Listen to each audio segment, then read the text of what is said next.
Bom dia, galera bonita do sexto ano C. Como é que vocês vão? Como é que estão as coisas, né? E as famílias de vocês, como é que vão, né?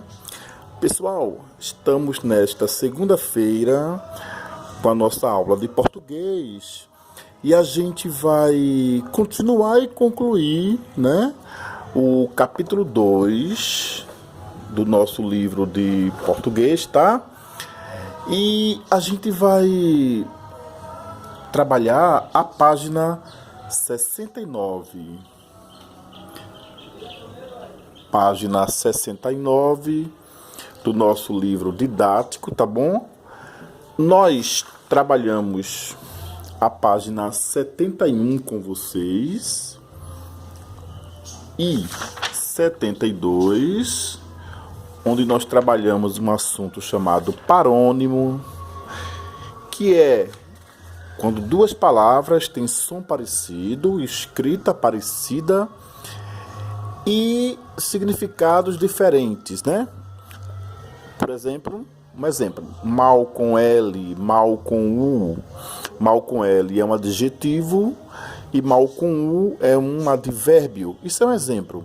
Mas também tem outro exemplo como a palavra cavalheiro e a palavra cavaleiro, onde cavalheiro é um homem elegante, sofisticado e educado, e cavaleiro é um homem que monta cavalos, né? Palavras parecidas, sons parecidos, né? Palavras parecidas quanto à forma de escrever, não é? Mas o significado delas é diferente. Então, isso se chama, quando isso acontece, quando isso ocorre, isso se chama parônimos, tá certo? E nós estamos trabalhando com vocês um assunto chamado preconceito linguístico e outro assunto chamado variação linguística, tá? Preconceito linguístico, né? Fazendo uma revisãozinha rápida, é quando a gente, sem conhecer a outra pessoa ou a outra região ou outro lugar, e tem uma visão discriminatória, crítica, né, sobre a maneira de falar da pessoa, do grupo de pessoas, do lugar, né, da região. Isso se chama preconceito linguístico, né? A falta de respeito com a maneira do outro, a maneira que o outro fala, a maneira que o outro se expressa, não é? E nós vimos também com vocês um assunto chamado variação linguística. Variação linguística é a maneira de falar conforme a região. Eu vou dar um exemplo. Aqui no Nordeste, a gente fala muito oxente, não é?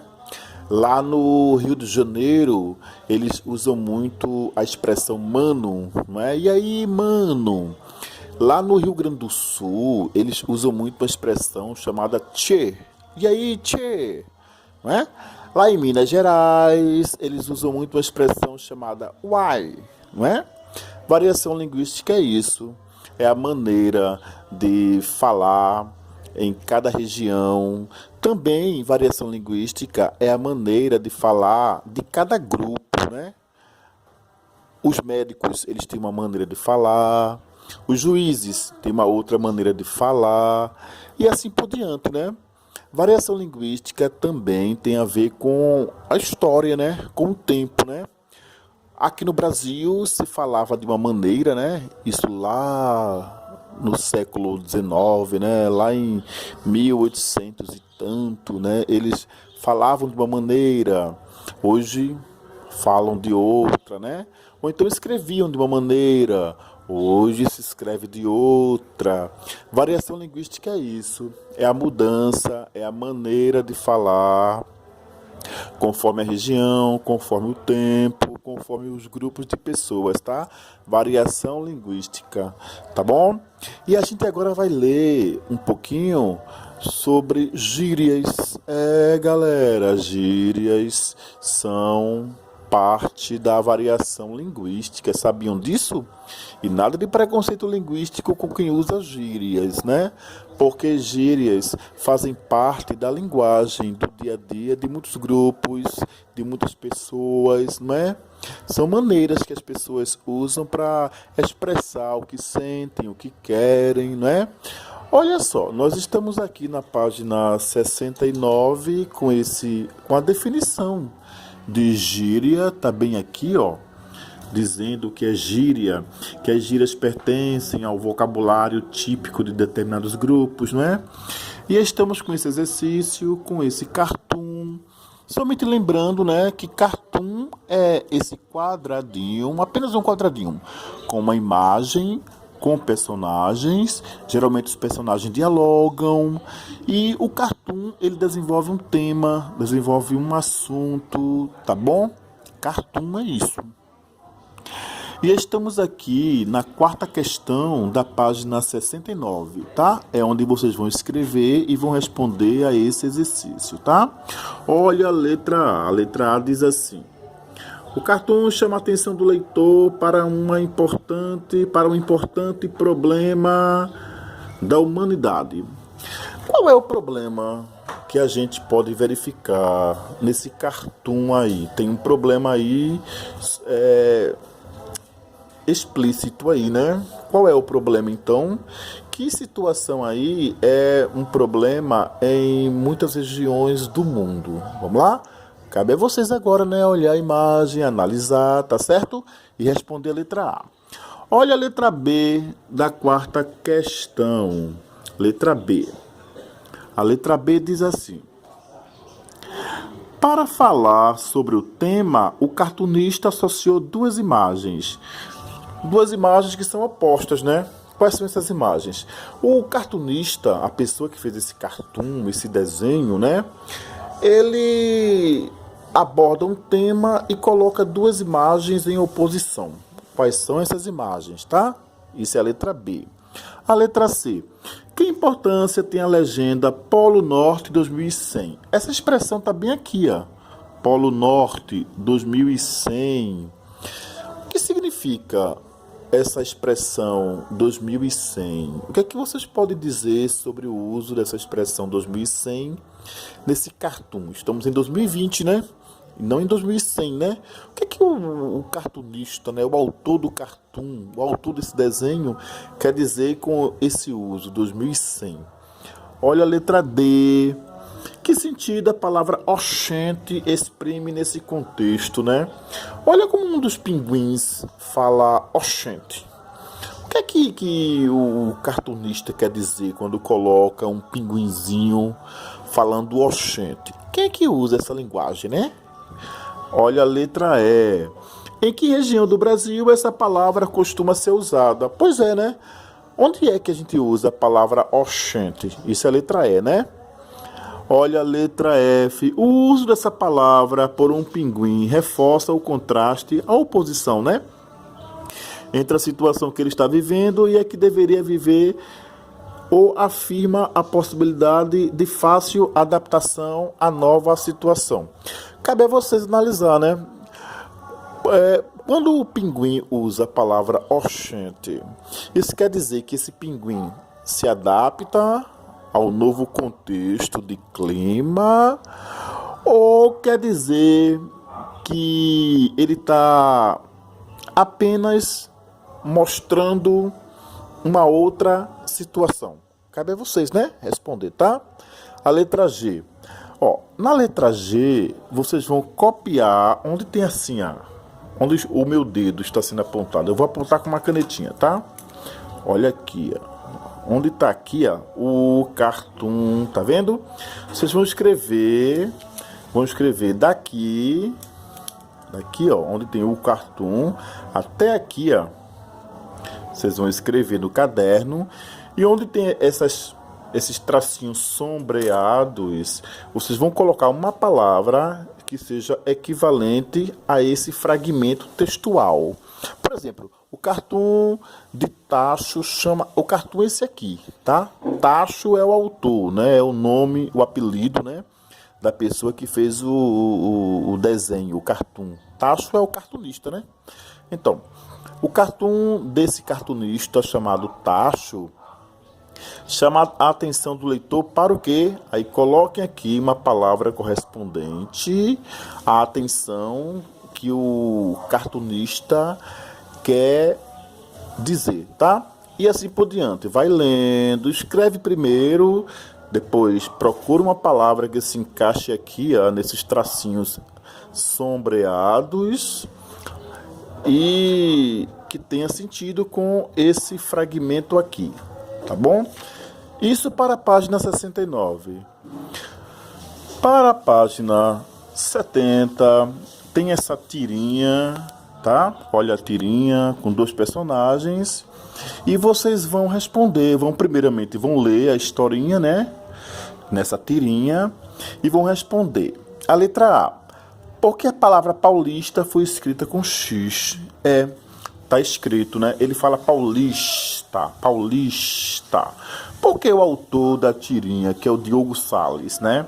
Escreveu paulista com X e não com S. Porque seria escrito com S, né? Por quê? A letra B. Porque essa forma de escrever a palavra paulista é fundamental para que o leitor entenda a tira. Porque é importante que o escritor da tirinha, tenha escrito paulista com X. O que é que ele quer nos dizer com isso, né? A letra C. Que outras palavras usadas pelo mesmo falante também marcam a variedade regional da cidade do Rio de Janeiro. Quando esse personagem aqui fala paulista com X, né? Ele está indicando a origem dele, né? De onde é que ele vem, né? Que outras coisas nessa tirinha, faladas por ele, por esse personagem aqui, dão indicações do lugar de onde ele vem, né? A letra D. Além da língua, que outro aspecto cultural é citado para diferenciar os moradores das 2 regiões? Tem elementos, né? Tem elementos nessa tirinha que indicam a origem de cada um. Desse personagem aqui, que elementos indicam de onde ele vem nessa tirinha, né? E desse personagem aqui, que elementos indicam de onde ele vem, tá? Fazer uma relação, né? Um paralelo entre o lugar que este personagem vive e o lugar que este personagem vive. O que nessa tirinha tá claro, são elementos que indicam de onde esse personagem é e que elementos nessa tirinha são claros e que indicam de onde esse personagem é, tá certo? E a letra E. As tiras do Urbanoide é o personagem, né? As tiras do Urbanoide são publicadas em jornais da cidade de São Paulo. Que diferença haveria se essa tira circulasse em um jornal carioca? Se ao invés dessa tirinha aqui ter sido escrita em São Paulo e digamos que ela fosse escrita no Rio de Janeiro ou aqui em Pernambuco, né? O que é que mudaria? O que é que poderia mudar, né? Que elementos mudariam caso essa tirinha fosse escrita no Rio de Janeiro, ou em Pernambuco, ou no Amazonas? Tem a ver com o que nós estamos trabalhando com vocês, né? Tá certo? Agora, a 6ª questão é: leia uma notícia publicada em um site após a derrota do time português para a equipe da Rússia. Vocês vão ler esse texto aqui e vão responder a letra A, B, C e D da página 71, tá certo? A letra A, qual é o assunto noticiado pelo site? Tá bem claro aqui já no título, né? Dá para entender já que no título, no subtítulo, dá para nós termos uma ideia do assunto, o tema que está sendo abordado aqui, né? A letra B. Já no título são usados 2 termos bastante incomuns na língua portuguesa do Brasil. Qual é quando o tema é futebol? plantei e adeptos. Que palavras seriam empregadas por um site brasileiro? Se esse texto fosse escrito por um brasileiro, ao invés da palavra plantei e da palavra adeptos, que palavras esse escritor de um site brasileiro usaria nesse texto aqui, tá? E a letra D, quais palavras no texto são equivalentes a plantei e adeptos? A letra C, desculpa. A letra D. Nesse texto, as diferenças do vocabulário são suficientes para prejudicar a compreensão da notícia? Aqui nesse texto aqui, o uso da palavra plantei, da palavra adeptos e de outras palavras, elas confundem a nossa compreensão desse texto, ou dá para a gente entender esse texto, ou dá para entender o que o autor desse texto quer dizer? Cabe a vocês, tá? Então, vocês vão copiar no caderno a questão 4, tá? Perguntas e respostas baseados nesse cartoon aqui, tá? Vão copiar no caderno a questão 5. Não vão copiar a tirinha, vão copiar somente as perguntas e as respostas. Lembrando que as respostas são baseadas nessa tirinha aqui, tá? E vão copiar no caderno esse textinho aqui, é pequenininho, né? E as perguntas e as respostas serão baseadas nesse textinho aqui, tá? Essa é a nossa aula de língua portuguesa desta segunda-feira. A gente conta com o esforço e a dedicação de todos vocês, tá bom? Boa semana. Qualquer coisa, entre em contato comigo, tá? 98310-0724 ou meu residencial 3443-6833, tá bom? Um abração. Tchau, tchau.